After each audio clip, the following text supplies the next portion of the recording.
About just looking at Gen Z and talking about deconstruction type stuff. Young people need a stable community that values them. They need a fellowship to journey alongside them, a safe place to ask big questions. They need a cause to crusade and a path to follow. And we as the church need to create hunger and thirst for Jesus in our young people.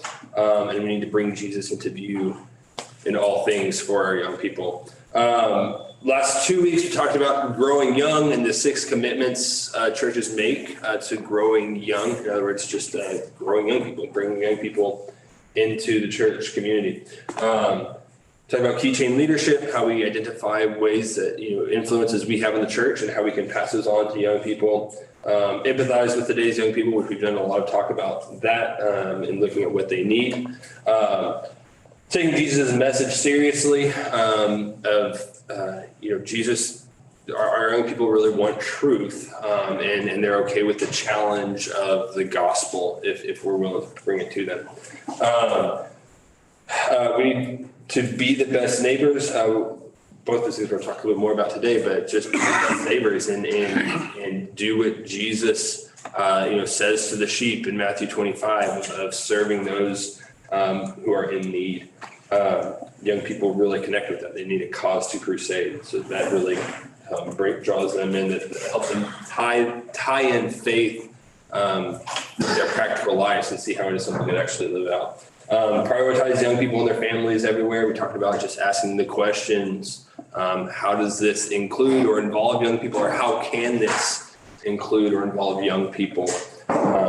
Teens and young adults, but even down to children and things like that. And fuel a warm community. The thing that young people in high school and in college overwhelmingly say draws them or keeps them at their church is the warmth cluster, how much they feel accepted, the authenticity of the community, and how much it feels like a family to them. Worship and programs, they don't really care. Well, they care about, they might turn them away, but it's not going to keep them there. It's not going to draw them in. Those are our 6 growing young commitments. So today we're going to continue talking about discussions that will equip and inspire the church to raise up faithful young people. Talking about raising up in Deuteronomy 4:6-9. Just how we continue as a family, and this is going to look different. I'll talk more about this in a minute, but how we continue as a family to talk about the things of God when we lie down, when we rise up, when we go out, when we come in, when we walk out on the road, and things like that. Just to build a faith and understanding that faith is a lifelong thing. And I'll express more about what I mean by that here in a minute, but that it's not just get them to baptism or whatever, and that's it, but it's something that we want to cultivate. It's a journey and a long thing. Psalm 127, 3-5 there, that's the whole like warrior, or like arrows in the hands of a warrior, or in the quiver of a warrior are the children of the ones used. And once again, we're just crafting arrows. We're shaping arrows to be sent off. I've titled this "The Power of the Family." The material we're talking about comes from a book called Sticky Faith. It's another one from Fuller Youth Institute, like Growing Young. And their Sticky Faith, the whole point of it is how do we make family the best place for discipleship? The family, the best place for discipleship, and how do we really leverage that? And so they had this term sticky faith that they talked about, like how do we bring sticky faith into our young people, and these are their definitions. A sticky faith is a lifelong faith that is the loudest voice at the table. Our young people, as we've talked about, have so much clamoring for their attention and for to be the front thing in their lives. But a sticky faith is one that is the most prominent voice in their head. They define it as being internal and external. It means it's something that affects their thoughts and their emotions, but it also affects the choices that they make and the actions that they take. It's personal and communal, so it involves them individually, but it also involves them in the context of the whole faith community, not just an isolated, person outside on the edge. And a sticky faith is mature and maturing, so it's something that is the result of spiritual maturity and growth, but a sticky faith will also keep a young person growing and throughout the rest of their life and growing in their faith. So what we're going to be talking about is just practices that we can implement in our homes, and I'll have a note about that here in a second, to help our young people develop a sticky faith. So when I say home, I'm not just talking to people with children now, however, that's crucial. But I'm talking to everybody, no matter what your family looks like. If it's, you're an older couple and you don't have kids, your kids are grown up, you're a grandparent or great-grandparent, the home, the family may have different contexts, and there's some of these practices may work well in your context and some of them may not. The important thing though is figuring out what we can do and best implementing it and leveraging it for the maximum impact on our young people. So some of these things may not work for your family context, but others of them might. So I hope you take note of them and really practice them and implement them. Just another note, something we talked about at the beginning of the class. It is never too late to be more intentional and prayerful with our young people. A lot of times people think, man, I've just missed the boat on this. That's not true. That's underselling the work of the Spirit. If we pray for the Spirit to work in the lives of our young person, he will do that. And it may just take longer than what we would think. But it's never too late to be more intentional and prayerful. Okay, so sticky faith practices. First of all, teach a sticky faith gospel. Let's go to Luke chapter 9 real quick. I just want to read Luke chapter 9 and verse 15. Luke chapter 9 and verse 15. And there'll be several verses here, but these are just more context of what we're talking about. Luke 9:15. It just says, I'm in the wrong spot. I think it's 10. No.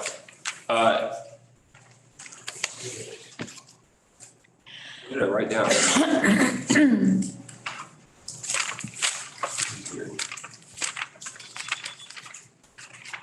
No. Okay.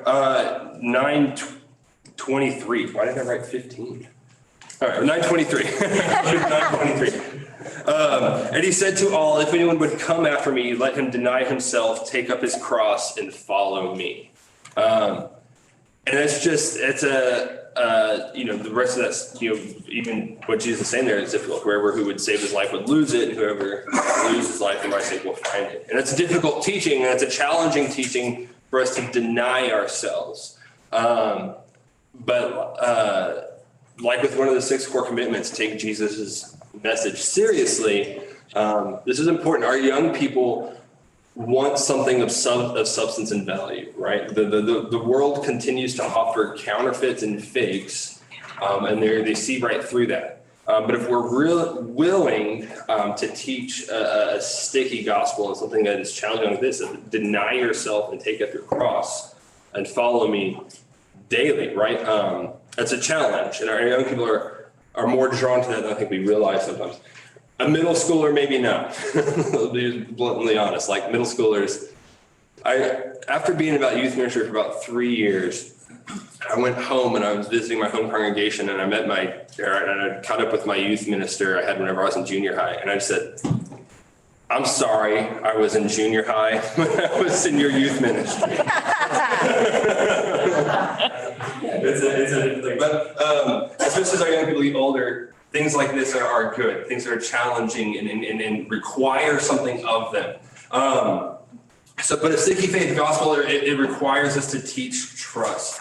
And practically, we can start very young with how do we trust Christ with our money? How do we practice giving and tithing regularly, and how do we implement that? And framing in the context not of just this is something that you're supposed to do, but we're going to trust God with this, and we trust God with all of it, and how we embody that is taking this portion to give Him. Trust Christ with our time.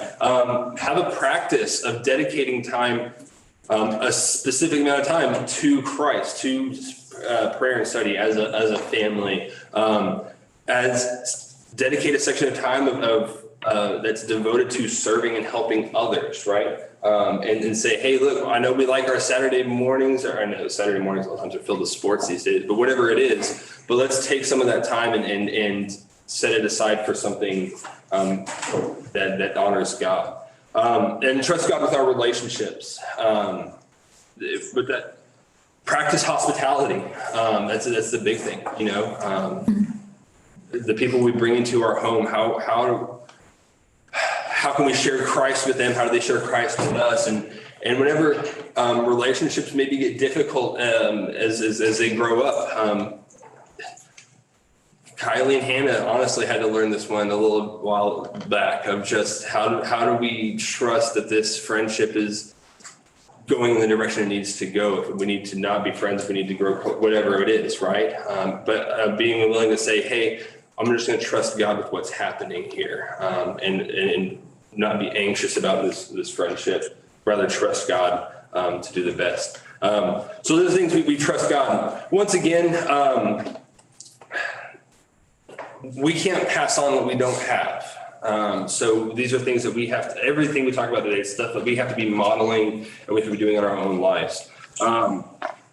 Before you leave that, because that's an important statement you just made. You said we can't give what we don't have. The downside to the realization of that, right? Because that's just kind of a truism. You can't give what you don't have.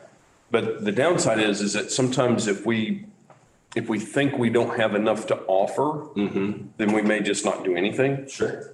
And if we don't have something to be able to give, then we can always make a connection with someone else. Perfect. But it's really, really important not to just not do anything. Yeah. So if you don't feel like, or maybe if you don't really have the thing that needs to be offered, either get where you can find it, find someone that could give it to them, or whatever that looks like, but don't just not do anything. Yeah, very good.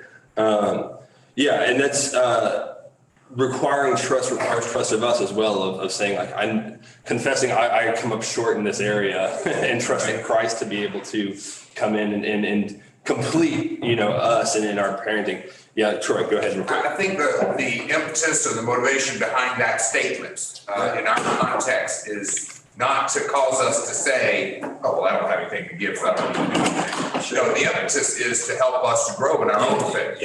So that we can have something to give. We need to be growing as well. Exactly. It's kind of like the way where Paul said, well, you ought to work with your hands so you have something to give to those in need. Yeah. He was talking monetarily there, but we're talking spiritually. Sure. And the truth of the matter is we all have something to give. The challenge is to find it. Yes. Sometimes, and we need to put forth the effort. It takes effort to do all of that. Right. Yeah. It takes effort for growth, for finding people to come in where we're lacking, but beyond it, I think at the pinnacle of that is once again just trusting Christ to like I tell Naomi this a lot of just like, God's better than I am, like, because I know I fall short in my parenting and my raising and the interactions with her sometimes, right? And she can understand more than Finn at this point, but being able to say, God's better, and God's bigger, he's better, and he can take care of what I'm not able to do, right? And trusting our children to Christ, which we're gonna talk about more later. Grow where we need to. Yeah, that's the big challenge for us there, and bring people along to help us. Also in teaching a sticky gospel, model love of Christ, in our raising. And these are things that the sticky faith kind of points out. And this would probably be, this is a valuable thing for grandparents and great-grandparents, but especially for parents when it comes to discipline, is model the love of Christ in our discipline. Because whenever God disciplines with us, he is compassionate and merciful, but there is a line drawn, right?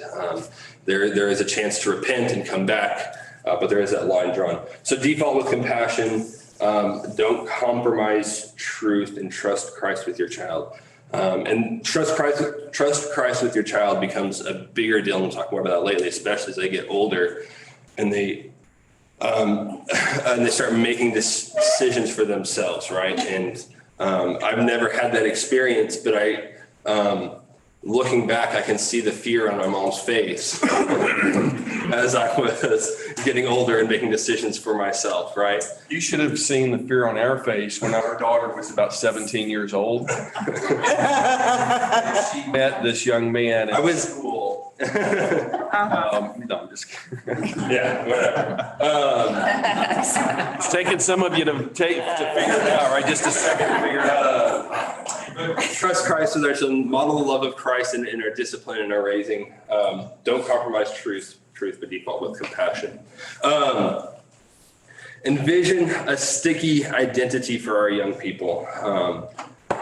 Psalm 139, 13 through 14, it's the verse that should be on there, and we don't have to turn there. It's I praise you for I'm fearfully and wonderfully made. Right? And David is just in awe at what God has done in creation of him.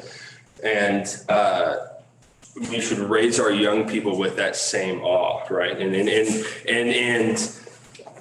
to help them to form an identity. Part of this for us is we have to recognize the development pattern, like recognize our children, the brain development watches as our children grow up, and take opportunity as they reach certain milestones in school to partner along with that milestones of faith. When they start learning things of science, you can bring awe into that of isn't it incredible how God created that to happen? Isn't it incredible how God created your body to function like that, right? See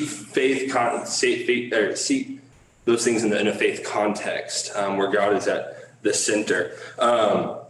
I understand this is a long and winding process, once again, right? That trusting your child with Christ. And sometimes students will shelf their faith for a while when they hit college. And we'll talk about college more, a little bit later. But it's a scary thing whenever our young people step out the door and they go off. Is this what I taught them? Is it going to last? Is it going to really stick?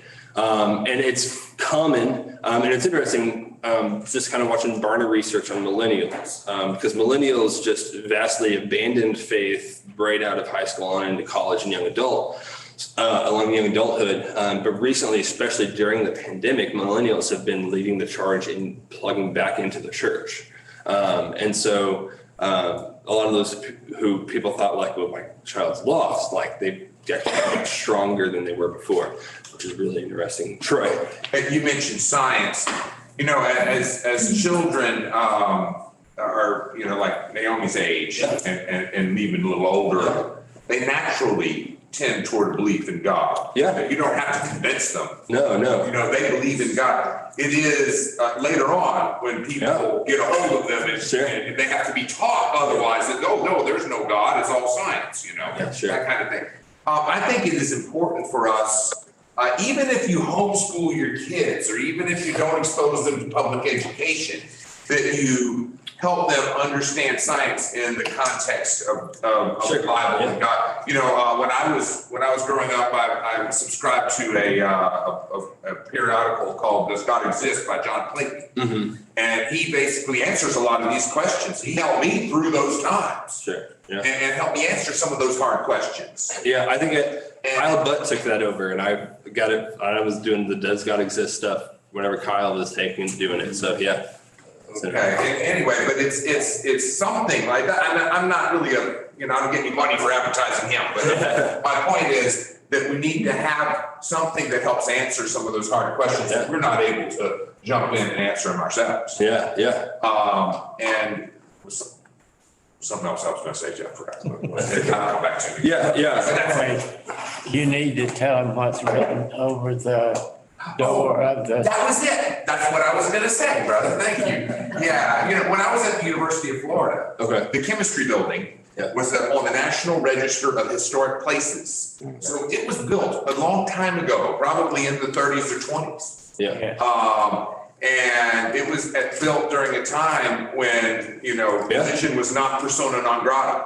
Yeah. And they put above the chemistry building in one of the main entrances, it says, "Enter here to think God's thoughts after him."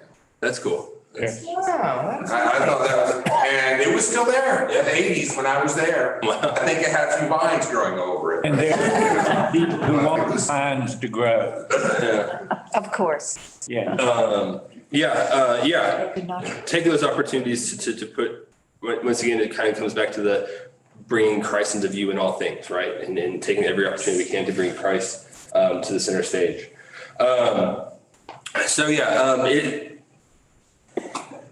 Faith and an identity is a long and winding process. And we've talked about how today's young people have an earlier starting point, puberty and things like that are starting earlier, and independence is finally happening later in life. And so there's a long process there that we have to recognize. But to help them create or to hold on to a sticky identity, celebrate God's creation. We talked about that, through science and wonder, with the little kids, I just, look at those trees, right?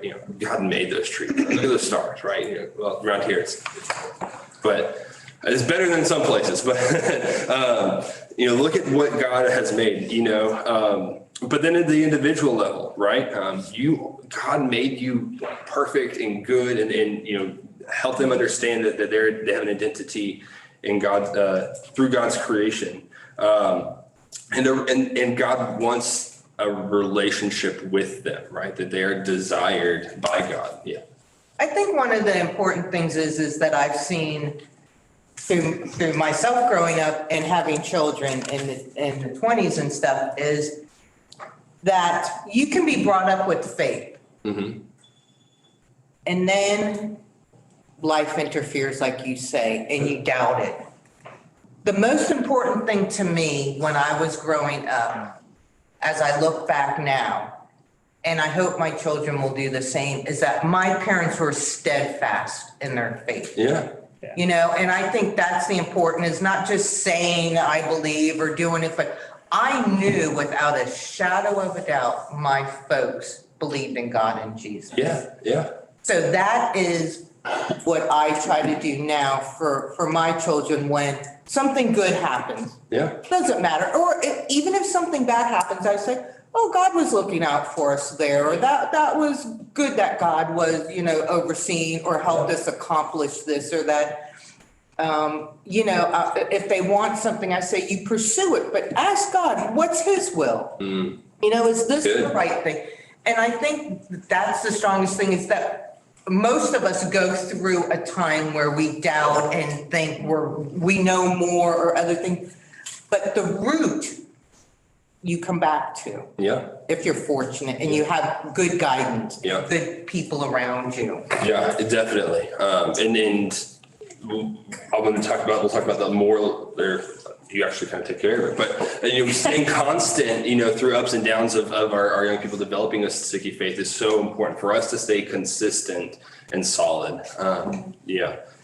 What they see us doing, right, is going to affect them. And once again, we can't pass on what we don't have. So if we're staying consistent, that's And passed on. we have to be so absolutely thankful for the church. Yes. And I think one of the things that really represented sticky faith to me was when I was baptized in Fort Myers, Florida in 1954.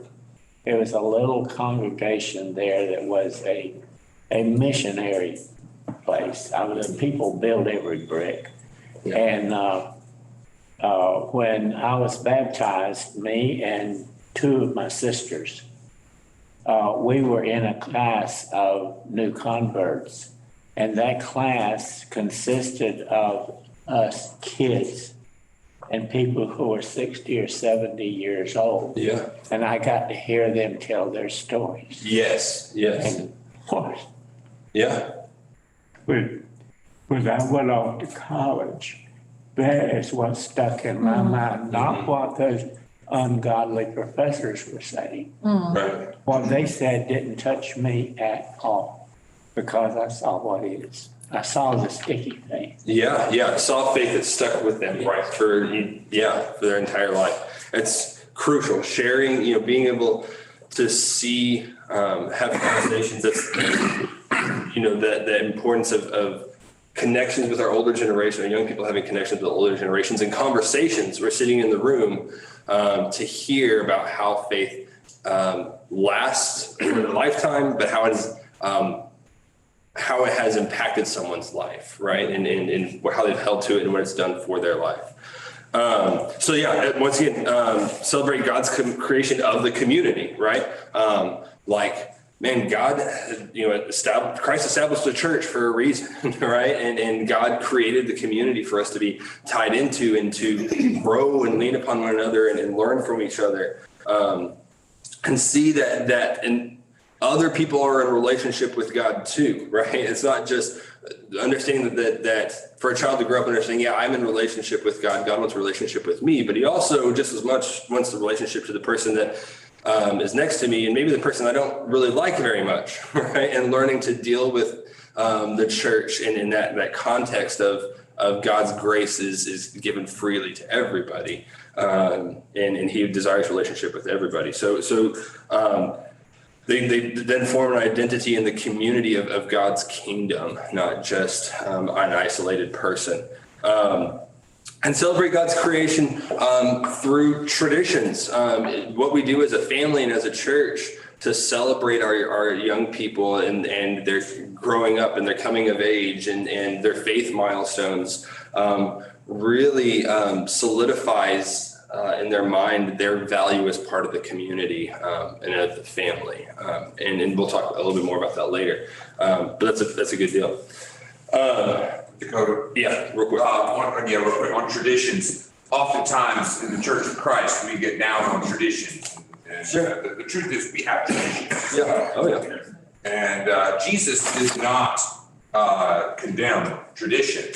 He condemned tradition that violates the word of God. Exactly. And there's a difference there. No, yeah. And I'm going to talk about like traditions or ritual type things a lot. And it's just because, and what I'm talking about is those things that like having a back to school Sunday thing, right? Or senior Sunday where we graduate, like those are traditions and rituals that encourage and leverage faith in our young people. Help them to feel part of the community and feel launched as part of our community. Yes. Sometimes as a grandparent, I feel like I don't have the influence that I would like to have. Yeah.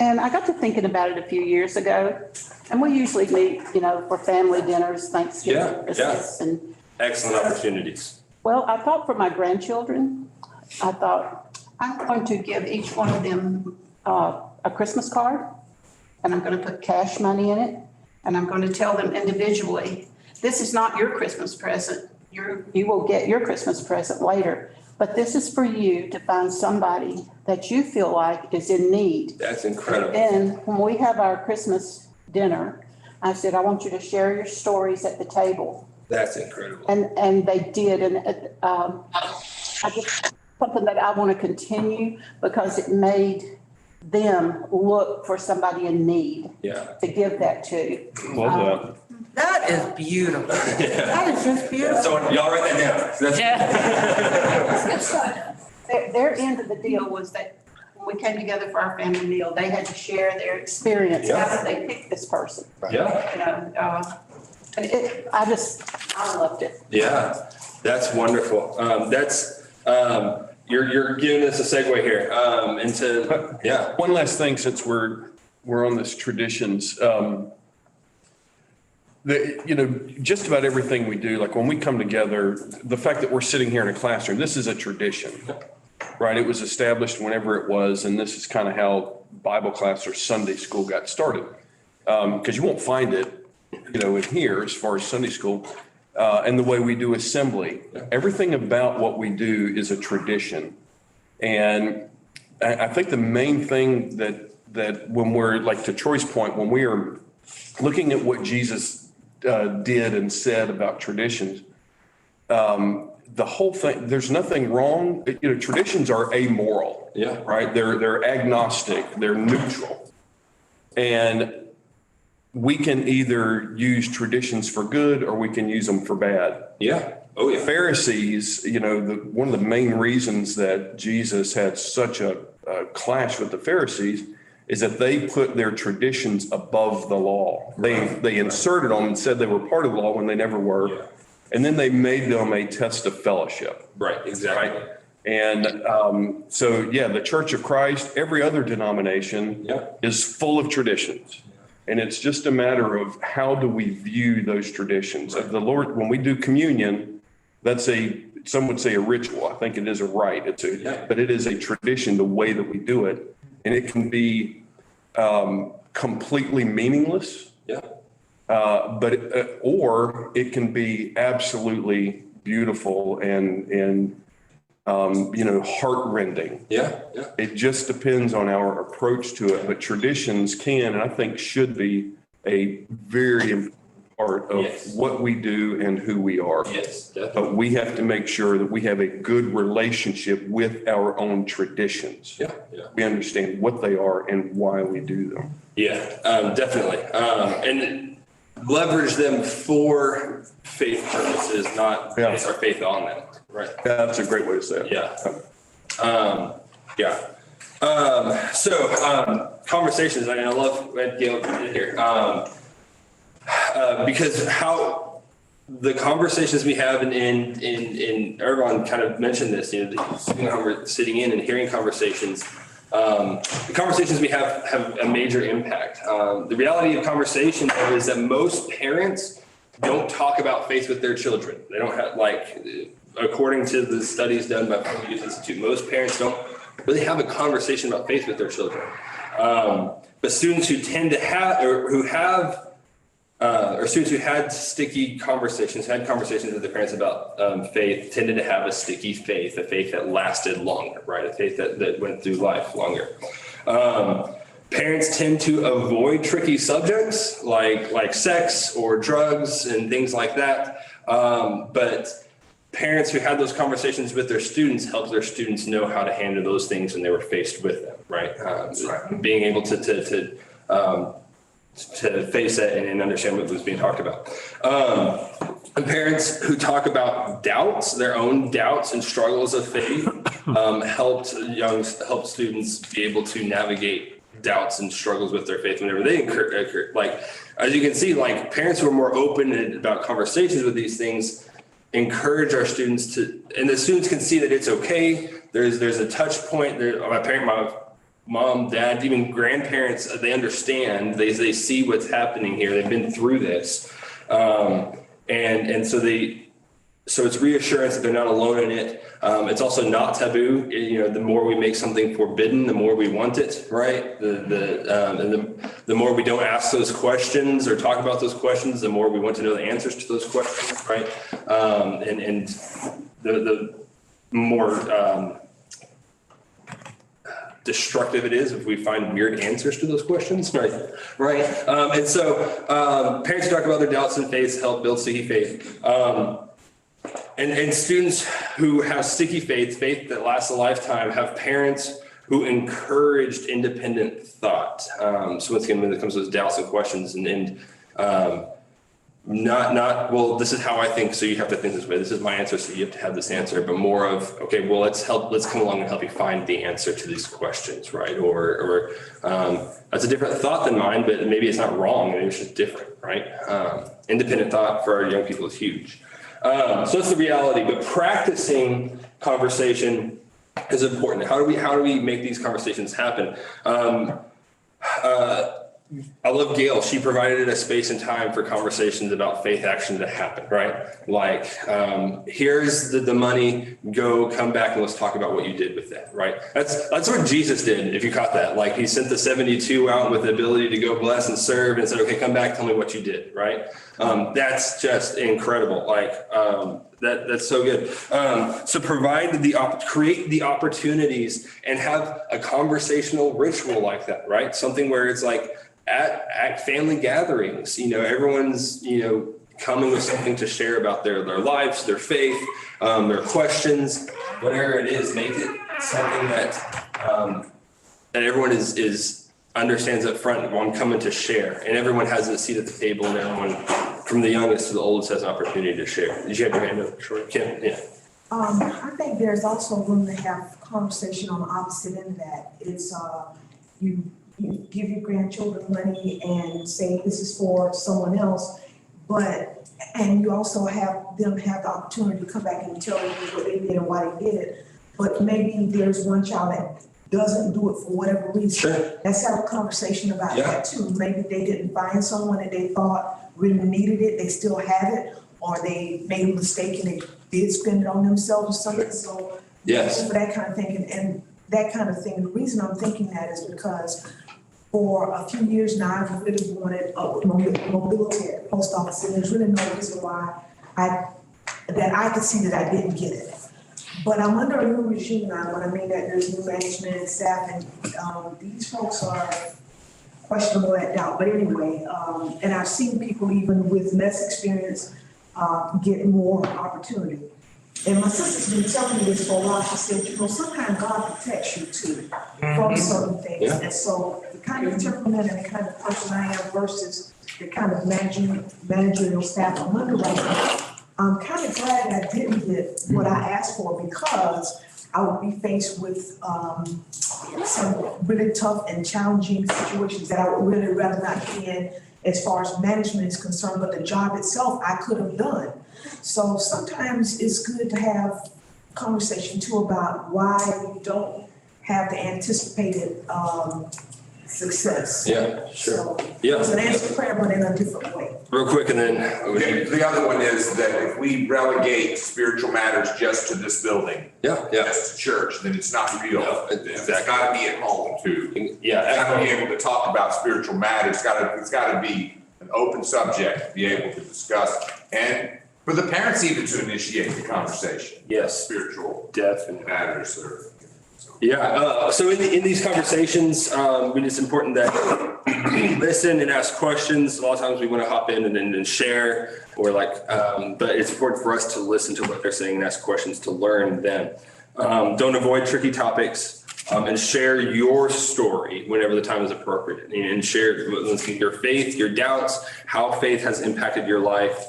I remember sitting at my dad was deacon for the senior ministry when I was growing up in high school, and so we went and helped. And I just remember sitting at a table at breakfasts or whatever, and just listening to these pillars of faith in my mind just share their life story and how the faith impacted them, and it was great.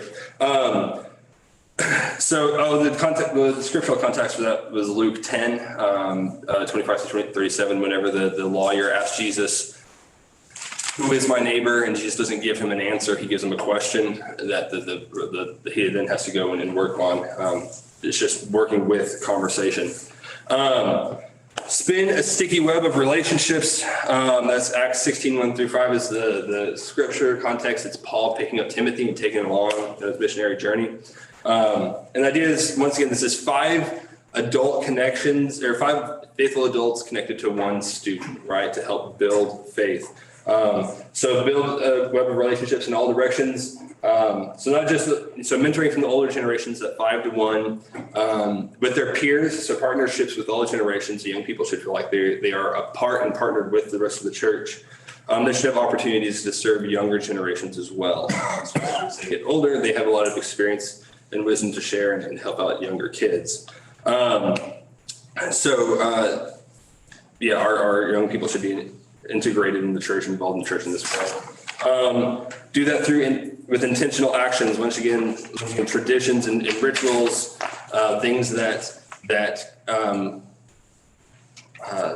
like coming of age type things, or things where our young people regularly serve our older people, or vice versa, things like that. Yeah, so I'm sorry, I'm gonna have to run through this. We can talk more about a lot of this if you want to after class. Engage in sticky justice. Now, justice is something the church needs to reclaim.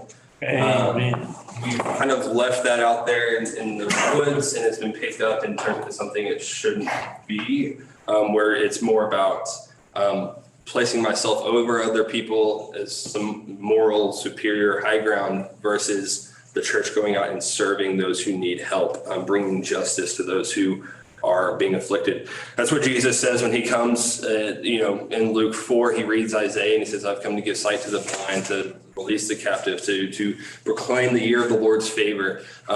He came to serve people. That's what we should be about.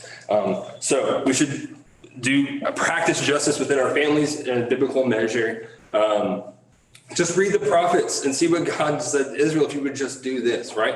Like if you would just help the poor, right? Like that's that's the biggest indictment against Israel that God continues to repeat, is how they abused people. So there's a lot there that we can learn from. But making a maximum impact for our young people. So, what are their interests, and how can we leverage doing or serving people according to their interest lines? Not everything's going to click with every student. Making an integrate or making a family thing.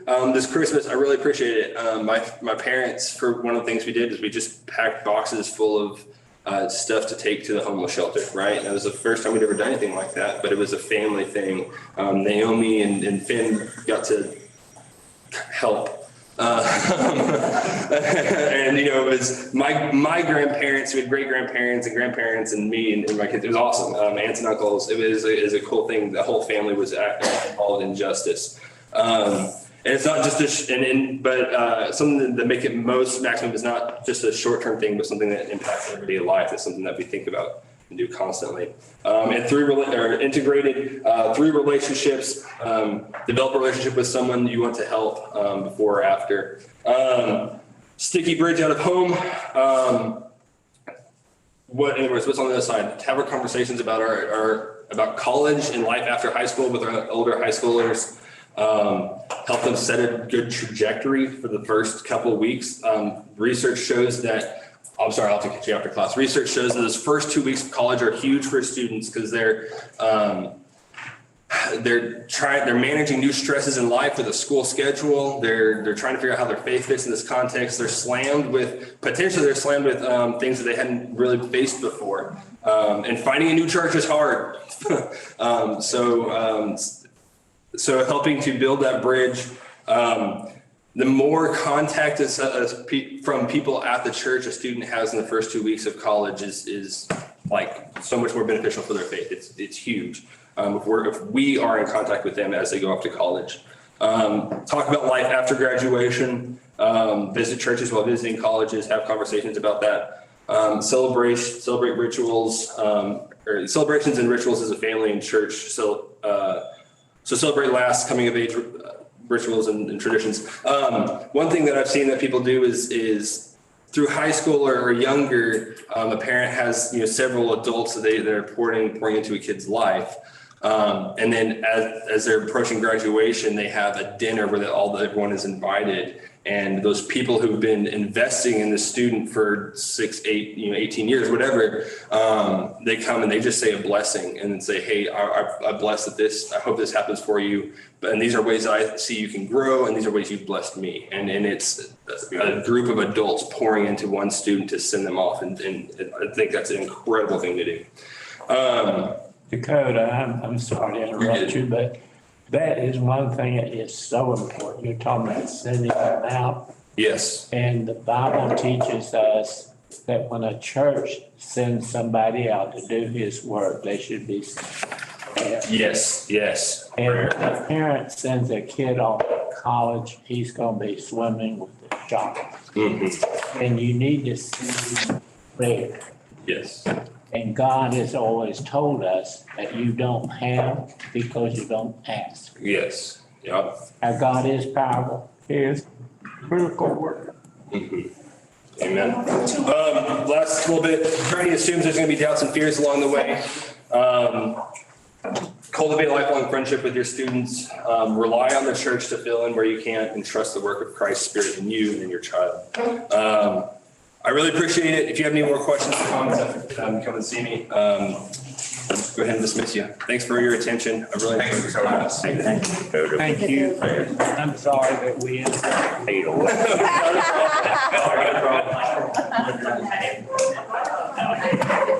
Maybe we should have done a 12-week class.